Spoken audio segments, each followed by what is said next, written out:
Hey everyone, and welcome to the Social Angle Live. Hey Melissa, how you doing? Good. How about you, Vin? I'm doing great. So today we kind of changed it up a little bit. We moved it from Friday to Thursdays. We figure there's a little bit better traction on a Thursday, on a summer Thursday than a summer Friday. So we're moving to not 1 p.m. I'm thinking, what am I thinking? I'm all over the map. 11. 11 a.m. On Thursdays. So good morning, everyone. And we have a really good topic today. We are going to talk about how you can grow your YouTube channel. But before we do that, let's talk about what's your win of the week, Melissa. So my one of the week is we won for best use of social media and Neil Award for promo in the wild. So I literally was crying. I was so excited because it's just really nice to get recognition from a really cool campaign that our audience loves. So that's my one of the Yes, week. congratulations on that. So for those who don't know, Neil Awards are like the Pulitzer Prize Thank you. of the B2B editorial industry, whatever you want to call it. I mean, it's a big deal. You know, ASI wins a lot of awards. And we've won a lot of Neil Awards, and that's a pretty prestigious award for you. So congratulations. The promo in the wild was a great idea, great success, and you got the recognition you deserved. Look Oh, at thank you. you. Gonna Yeah. make me cry on here on our Did you? Facebook. It's sad that we have to do these remotely, like because in the past, we've done them in person, and I think there's a lot more impact. Yeah. Um, I've been to a couple of award ceremonies for us in the past in New York City, and I do know that when somebody wins an award, it's a big deal, and you can see it in their faces when they get up there and they get the award. It's just it's great. But again, like, look, under the circumstances we have, with the pandemic, this is a nice way to do it. It's Yeah. you got recognized online. A lot of people were there to cheer us on, so it was really good.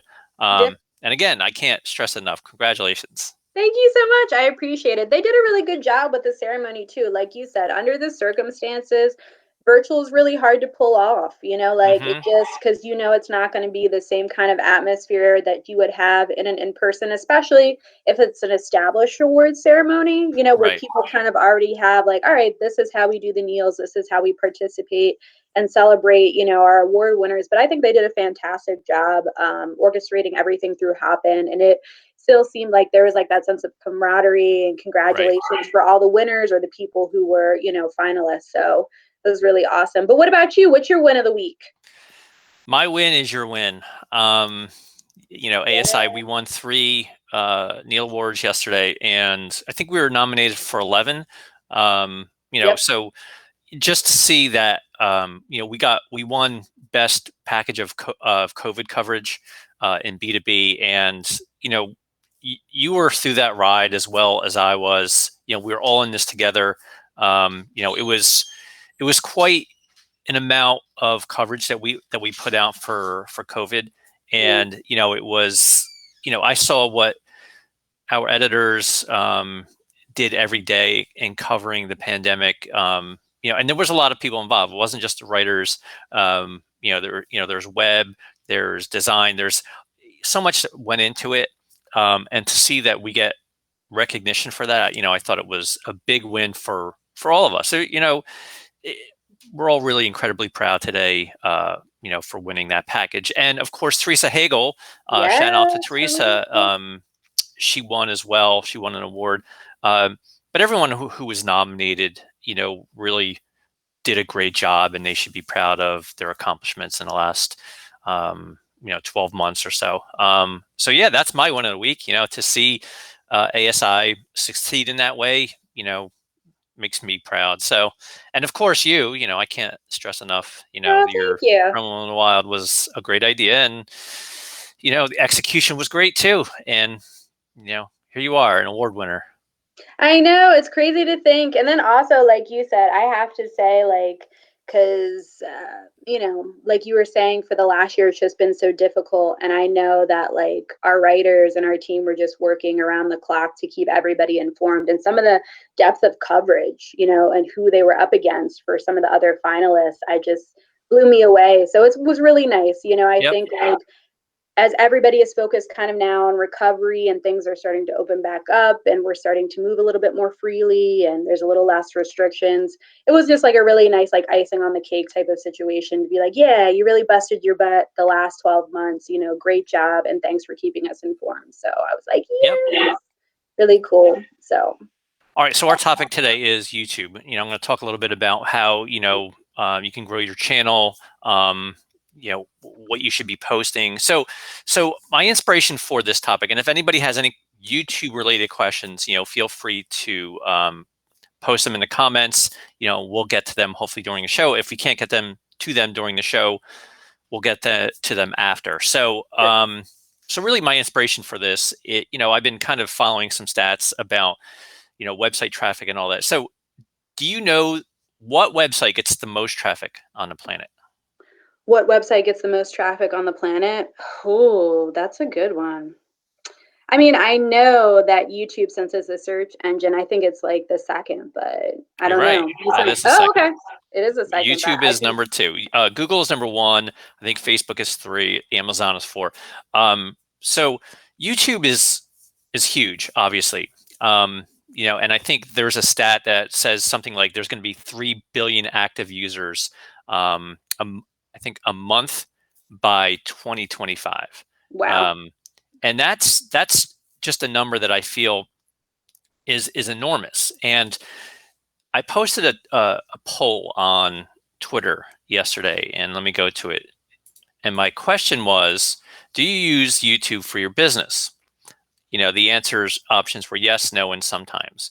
The most popular answer was no, at 46%, yes at 38%, and then sometimes 15%. I have noticed that in this industry, not everybody uses YouTube, and I think it's really kind of a missed opportunity in our industry, because as we've mentioned on numerous podcasts previously, you absolutely should be doing video for your business, and you should be putting everything in YouTube, even if you're doing Facebook live streams, which we do. We do Mhm. often. We do um, podcasts and Facebook live streams. We do our Social Angle Live, and we try to put as much content from videos in. We repurpose. We download these videos after the fact, and we put them into YouTube. Any type of videos that we do in any other social network or even outside of social media, I think that the goal should ultimately then be put it into YouTube. Right. So, do you agree with that? I do agree, only because I feel like it helps you repurpose content that performs well. There's not like a hard and fast rule where it's like every one that you do that's like a live or other video that you can take natively from a platform and put into YouTube. You have to, because I feel like sometimes people will share things that don't necessarily fit for a certain platform because they're trying to save time in their content marketing strategy, which, we've all been there. But I think it helps for us specifically, like when we have a really great discussion and, maybe people weren't able to attend on the date. Like we often have Promo Insiders Live every Tuesday. We've been doing this probably for about a year since like the pandemic started, which to much success. And we have serious topics from like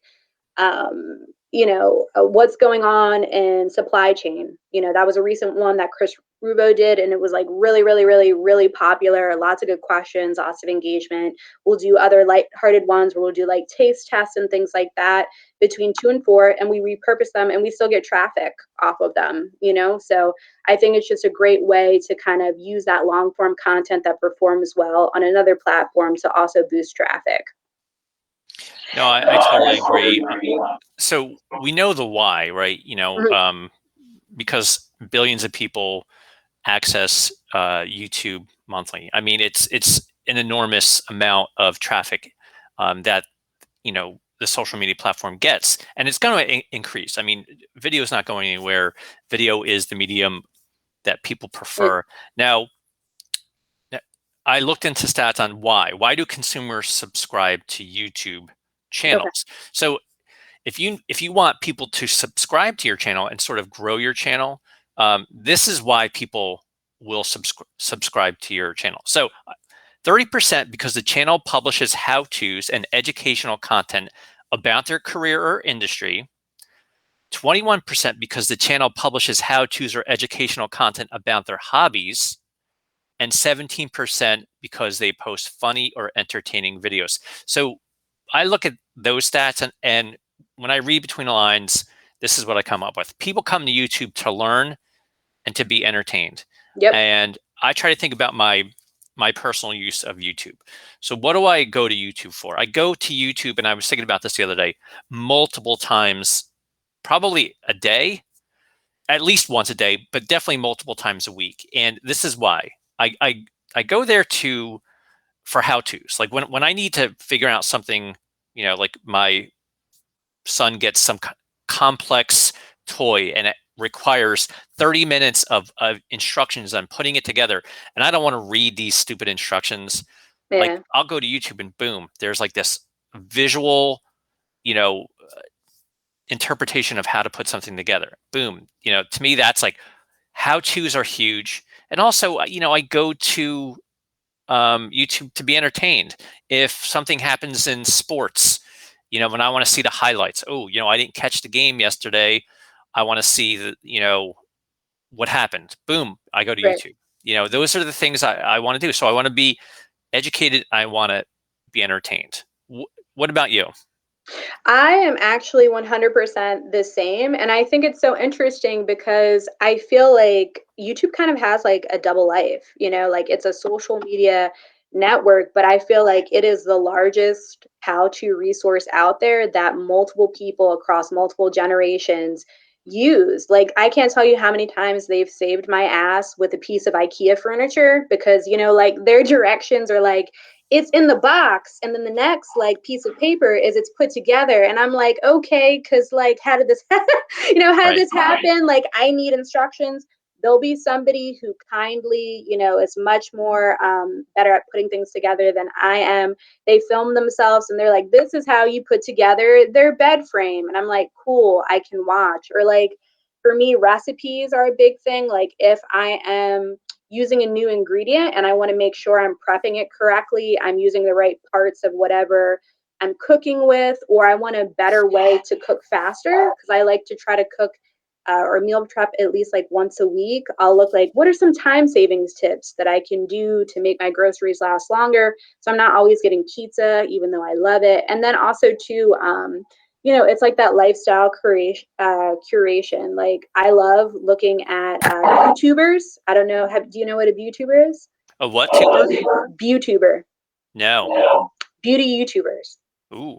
Yeah, so it's like I learned that like last week because I was going through one of my favorite. Jamie French does one that I think you would like. It's beauty makeup tutorials, and she reviews bad movies. It's like Mystery Science Theater, but they're Ooh. putting on makeup products, and they did Step Up, they did Bring It On, All or Nothing, just like burlesque with Christina Aguilera. Like, I'll drop links, but like I will have tears rolling down my face because it'll be so funny. And then she puts on like a bomb full face of makeup. She'll have like rainbow eyelids, and it's just like so neat. Like, YouTube is def one of my favorites, but like you said, how to's mostly, and then entertainment, of course. Right. Yeah. YouTuber, huh? Yeah, Wow. YouTuber. Learn something every day here. So okay, so think about how you consume content on YouTube. And I think that's how I think it's important to think about your tendencies and your behaviors on social media and kind of put yourself in the position of your consumer. Like, what would your consumer want from you? A distributor, supplier, somebody in this industry, a decorator. Like, what do they want to see from you? Like, and I think that's where people struggle in this industry. Like, well, what kind of videos can I do? Like, what do people want to see? Right. So think about what we just talked about, the how-tos, um, the entertaining content, um, and think about creating content in that way. So we actually talked to Jamie Young from Uptown Screen Printing. I talked to her. I interviewed her a few months ago. Um, It's a good one. Check it out, guys. It's on our Facebook page. It's a really good interview with Vin. yeah, and so she had a great comment. She said that the videos that do best for her are the ones, she says, behind the scenes stuff, the nitty gritty, her working, um, like putting together something like, she's printing shirts or something. Like, these are the videos that people want to see, the behind the scenes stuff. The finished product, the salesy type of pitch, it's like, here is what I have to offer. It really doesn't resonate. Like we talk about that, don't hard sell on social media, and that includes like, hey, product videos here, this is what I have, buy. Maybe it's a little, there's a softer approach. This Yeah. is kind of the behind the scenes look at what I do. Here's how I do it. And if you can add humor into what you do, I think that's a win. So that combines, the two aspects. It's like the education and the entertainment. And you interviewed Nick Latour Yeah. a couple months ago, and he is somebody in this industry. I believe he works for HPG, if I'm Yeah. correct. Yeah. So Nick does these videos called Mondays with Nick, where he does both. He really kind of showcases the products that he has, and he kind of adds a sprinkle of humor. And look, he's taken it to the next level, where he's got a little bit more of an advanced approach to video. He does cuts, he does editing, so it's a little bit more advanced, than the typical supplier or distributor in this industry, would be. But I think he is somebody that you should be aspiring to kind of emulate in his approach, and we'll drop the links in the chat as well. But because of what he does and his Mondays with Nick, he's got an incredible following. He's got his own Facebook page, his YouTube channel. He puts all his videos. Now, his YouTube videos don't get as many views. I mean, they get hundreds of views, but if you combine the same video that he puts onto Facebook, they're getting thousands of views. So he has been able to kind of really get this following, where he combines, the products that he offers with some humor. And I think that's really kind of the blueprint of how people in our industry should be kind of focusing on their approach to doing video. Now, video is not for everybody, and getting in front of the camera is not what a lot of people want to do. And they Right. feel nervous. They don't want to. They don't know what to talk about. Trying to be funny is not something that they're comfortable doing on video, and that's fine. And I don't think it's necessarily on everybody to do this, but I think if you have somebody in your company that you feel is, oh, he would be perfect, she would be perfect, to I would definitely go down that road, and start trying to do videos with these people.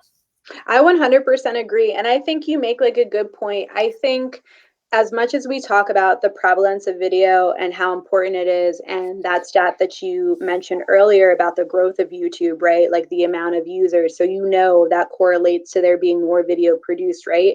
So it's like it's a trend that's been pretty steady, like it's not anything where we're hearing, oh, there's a dip in video. People really aren't doing it anymore. People are finding new and creative ways to utilize it in marketing, from like emails, to just checking in with their customer and sending them a direct like 60-second video via their phone for text. Like it's really great to see how people are using that medium and being creative. But I think the learning curve, the uphill battle some people feel with like YouTube is it's long form content. It's not as bite sized as Reels or TikTok. And I think that video editing, and luckily there's more apps that come out every day that make it kind of like great for layman's. Like if you're somebody who hasn't cut your teeth on Final Cut Pro or Adobe Premiere, which are I think the two biggest well-known video editing softwares out there, or you don't have the money to invest to go to a workshop or get a certificate in editing video, I think that's the thing that kind of turns people off, like that. Okay, hey, YouTube is a great opportunity as a search engine, for me to stand out and my competitors, but it's like, ooh, what do I make and how do I create it? So, I'll drop some links to some short form video, or like apps, I should say, that you can use to create like long and short form video that you guys can experiment with if you don't want to use the two that I mentioned, FYI. Yep, those are all good points. And I think that the big advantage with YouTube is that it's owned by Google. Google owns YouTube. Yep. Um, Look at those and rankings. right, I know. Number one, number two, in total website traffic, are this pretty much the same company. So what happens because YouTube is owned by Google? They get preferential treatment in search engine optimization. So that's why, people who are hesitant, it's like, hey, I already do my videos in Facebook, and Right. look, there's discoverability for, if you tag, make sure you tag your Facebook videos. Yes, you can find those videos if you search for sure. But if you also add them into YouTube, there's more of a discoverability factor as well, because now you've got that content into YouTube, and YouTube and Facebook are competitors. So if you put that same content into YouTube, Google's going to give that preferential treatment. So it really kind of behooves you to have your content in multiple places. Yeah. So I know there are people who are hesitant. Oh, I create my videos on TikTok. But look, at the end of the day, if you do any type of video at all, I highly recommend you having a YouTube channel and putting your videos there. Now, at ASI, we don't get all of our videos onto YouTube. We don't, but we get a lot of them onto YouTube. I would say the majority of them, and we have thousands and thousands and Yes. thousands of videos. We do. We've had our channel for 12 years. We've been putting tons of content in there for a long time. I don't know how many subscribers we I have. think it's close to 5,000, which is pretty decent for this industry, and Right. I don't mean it as like us tooting our own horn, but I think because you guys were, again, like one of the first and for such a long time, and it's been something like, I'm in YouTube at least a dozen times, I feel like, a week, just uploading either a webinar for a client, that's unlisted that they can share out and use, or whether it's a replay of a Facebook Live, or there's an interview that we did with somebody, or it's a trade show, like it's old clips from trade shows. So I feel like it's a cool way to see, and going back to what you were saying about like how to's, like wearables hasn't existed for us for a really long time, but some of our most popular content has been how to's that CJ and Teresa have done for like wearables, which I just think proves your point even more, which I think is awesome. Well, funny story about that. So I've noticed that there's been a lot of traffic to a specific video that CJ did a decade ago. Yeah. And it's about Acid wash, right? mineral wash or acid wash. Yeah. And it continues to get traffic to the tune. I think right now it's probably our most viewed video on YouTube. I think it's got something in the neighborhood of 60,000 views. Which is crazy.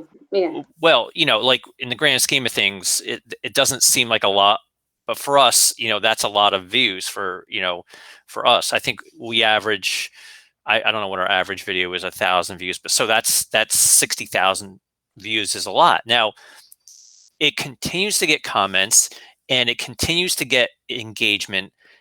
And I try to figure out why. Why is this video doing so well? And it's 10 years old. I'm not 100% sure if it's even relevant anymore, but people are finding it. And how are they finding it? It's because A, it's on YouTube, and B, it was properly tagged for SEO. Look, try to put yourself in the shoes of somebody using Google. It's like when you create a piece of content, really what you should be thinking about is how would somebody find it if they're using Google? So to me, I when I search for videos, and I go into Google on how to this, how do I this? So when you title and this is, the title tags and the metadata, fill out everything that you possibly can. Make sure you have a title that is optimized, and think about what your user or somebody who's potentially going to find your video, how will they find it? Don't give weird titles, like that. only you get, like make sure you think about how a user will find it. Make sure Yeah. you fill in the body description, there's tagging options there. That's how people find this video that we did 10 years ago. It's because when they search for, hey, I'm trying to figure out how to do mineral washing or acid washing. That's how the video was tagged, how to mineral wash. And that's why I truly believe it's because of that they're finding it. 100%. And if you guys struggle with that, there's a great tool called TubeBuddy, which helps you. It's like specifically for YouTube when it comes to search terms, like keywords that if you're trying to see like what's a good video and a certain like content bucket that you have, you can use this. So like I highly recommend a lot of YouTubers that do vlogging consistently, people who are video editors that are doing a lot of educational content about like getting started with video, praise it. They also have a good affiliate program, so that's also part of it too. But I think it's a really great tool, like if you're trying to figure out the best way to be searchable, basically, to be found by your audience and to use keywords or phrases that are high ranking for visibility. So I'll drop a link to that as well in the comments. Definitely. So, again, if anybody has any questions about YouTube, we're all ears. We're here to help. Just drop them in there, and if we don't answer them now, we'll certainly answer them when we have a chance. So yeah, so what do you need to be successful, Melissa? I think we kind of touched base earlier. You just need to have creative ideas. You need to have a passion about doing this. If you're hesitant and you don't want to do this, that's cool. Like Yeah. maybe this isn't for you. And believe me, it's more common than people think. I used to be very hesitant about getting in front of a camera. Especially live video. It just Now you can't keep Vin off. well, no, it's still. I mean, I'm kind of introverted. It's outside of my comfort zone, but I do them.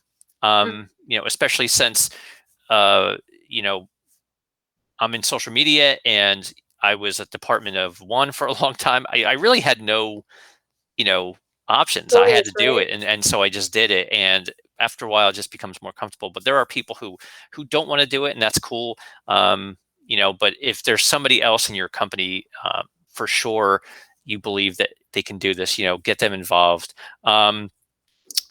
Hardware, software, you really just need a phone, a smartphone with obviously a decent video capability, and you can really produce pretty decent video. We've seen that from many people. Just there's no production value at all. It's just a video that you do on your camera. You upload it, wherever, Twitter, Facebook, Instagram. You put it into YouTube. It doesn't have to be like Nick Latour's videos. I mean, Nick's videos are produced. They have text overlays, they have cuts, they have music, they have all this stuff. It's like, yes, that stuff is great, but you don't need that. Like you should not be comparing yourself to people like that. You should be aspiring to get to that point, but don't let that be a roadblock to doing video. And understand the platform, understand what you're getting into. It doesn't take much in terms of education. Do a search like how do I tag YouTube videos, Yeah. and it's You'll find very, that very, video on YouTube. you find the video on YouTube. Yes. I mean, it's very, very simple, and there are a few bases you need to cover, and that's really it. I feel like those are the basics for really kind of building up your YouTube following. If you don't have a YouTube channel, again, there's plenty of resources out there. You could always reach out to us. We can help you with that. But yeah, I mean, it's 2021. You should be doing video, and you should most definitely have a YouTube channel. 100%. Can I ask though, is there like a favorite YouTube channel that you have? Or like You know, a creator? Is there like one that you watch just outside of like searching for how-to stuff? I don't really follow creators on YouTube. I don't. Like I'm not somebody who goes to a specific channel. I go to a specific video, and then if I notice that, oh, this is great, whoever did this is awesome, I'll click on the actual channel, and I perhaps I'll stay there for a little bit, but I'm not that person. I don't know if it's a um, what am I trying to Generational thing. generational Hmm. thing. I don't know if that's the case, but I'm really not somebody who follows content creators on YouTube. What about you? So I recently got into doing it. Like I now try to subscribe to everybody that I go to for specific content series. Like Jamie French, who I mentioned earlier, Gabby Whitman, who's really cool. She's a blogger. She's getting her PhD, okay, and NYC, and it's in like pharma like stuff. She's like a huge brain, but she just like casually has her own branding agency and is living this life in like Manhattan. So it's very like, Yeah, it's just something to have on in the background while I work, where it's like, oh, this is cool. Like, I love New York. I wish I was there. Like I can see her walk through like Central Park. She goes to the Met. Like, so it's cool. It's like you can live vicariously through people. right. But I'm surprised for you because you are such a big horror fan. There's so many good channels that are just dead, like people like you who would have the same feeling about vampires not sparkling and not being Right. pretty. Like you would find kindred spirits. I feel like, or maybe that's what you should do. That should be like your side thing. You could have a There, video cast just talking about horror on YouTube. there are plenty of other websites where I have kindred spirits in the horror realm, so I'll keep YouTube off my channel for now. So anyway, we're gonna end this podcast. We always end it with a fun question. So um, we're right in the hotbed and the real area of HBO's series called Mayor of Easttown. It's based on Delco, which is right in this area. So I got to ask you, are you a fan of the show? Oh my God, yes. Like I love Kate Winslet, period. So when people were telling me like, oh, I think the first three episodes were out, and everybody that I know, like I have a couple of friends, like my one friend Kirsten has like the stereotypical Delco accent, Wawa, like just like I'm not like I obviously am not an actress. I can't do it well like she Right. does, but it's just so funny. She was like, you got to check it out. Like it's so on point for Delco, and I'm just like I just don't have an affinity or a tie to Delco. So I'm like, if that's all the show is about, like it's just she's doing a really great accent, like, eh. But I'm like, I'll check it out. So I watched the first episode and was hooked, and the ending, like, whew, full tears. What about you? Have you seen it yet? Are you like, Having kids, it's on the to-do list for yeah, sure. And because I'm in the area where this all kind of unfolds, it's like there's this morbid curiosity I have for the show. yeah? Today, actually, Wawa, which for those who don't know what a Wawa is, and we take it, You're like, let me break it we take it for granted because this is kind of where we live and they're everywhere. But a Wawa is like a little convenience store. It's like a micro shopping or supermarket. So down. it's got food, it's got all kinds of things that you need, but on a very, very small scale. And it's incredibly popular. It's like, I mean, it's been incredibly popular forever. I remember as a kid. I mean, I grew up in North Jersey. They didn't have Wawas up there, but I had cousins in South Jersey. We went down to South Jersey to visit, and it was like always at the Wawa, right? Always at the Wawa. You get coffee, you get baseball cards and food and snacks, and all like had everything. But today, Wawa is giving out limited edition um, promotional product packs based around the Mayor of Easttown. That's awesome. And they started their spicy cheesesteak Yeah. today. And I saw videos online of people waiting in line to get inside and get their exclusive Wawa Delco t-shirt and their spicy cheesesteak. So I'm like, I gotta watch this show now. Like, and I'm one of these people who waits for it to end before I start binging it. Smart, because then you can binge it. Yeah. Yeah, yeah. So I'm excited. Maybe I'll start it this week. Are you gonna go out and try to like nab a shirt today? Now, I think, I mean, they were You're limited like, edition. I know the people in Philly, and people are in line, so there's the chance of me getting one of these is nil. So yeah, but I mean, I think it's pretty cool. I think Wawa jumped on a hot trend. I mean, how could they not? I mean, the show was based on their area of coverage, and and they're doing the right thing. You know, they're taking advantage of promotional products, and we preach that here. It's like a very, very impactful advertising source. So it's going to work. As we can see by the lines. Yeah, it definitely like capitalized on that fanfare, and I'll be excited for one of our writers to turn that into a cool case study because I have a feeling that'll happen at some point. But yeah, I think that that is like, I mean, honestly, that show, like, she deserves all the awards. Like, if she gets snubbed this award season for that, like, I will be super bummed because she really crushed it. And you Right. forget she's like from Australia, and also her daughter is like from London. So it's like all these people taking on this really hard accent. Like they had a behind the scenes where they had their dialect coach like go through the process of teaching them the accent. They're like, it is probably one of the hardest accents to teach and have somebody adopt for like a film or television show. So she's like, the fact that they're getting accolades for being so on point with it, like mad props to them. Right. Yeah. Yeah, I know. You said Australia. I thought she was from England, but maybe she is from Australia.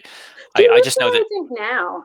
I think she Yeah. lives in like England with her with Ned Rock and Roll. I forget like what his name he changed it to, but they have like a kid and they live in London, but it's like she's originally from Australia, and I'm like, what? I Like, know that accent is not easy to pull off, and kudos to her because I've seen some snippets of the show, and it's like, yeah, it's she sold it. tough.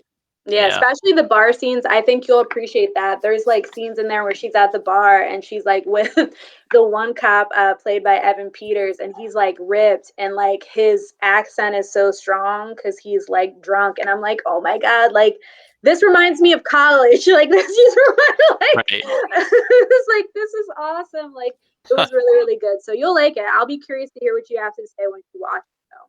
Maybe by the next show, I'll have some feedback. Yes, do it. Binge it this weekend. All right, well, that's it for us, and thanks for joining us. And again, if you have any questions, you could always post after the fact, and we'll get in there and we'll answer them. All But right. thanks, Thanks, thanks for guys. watching.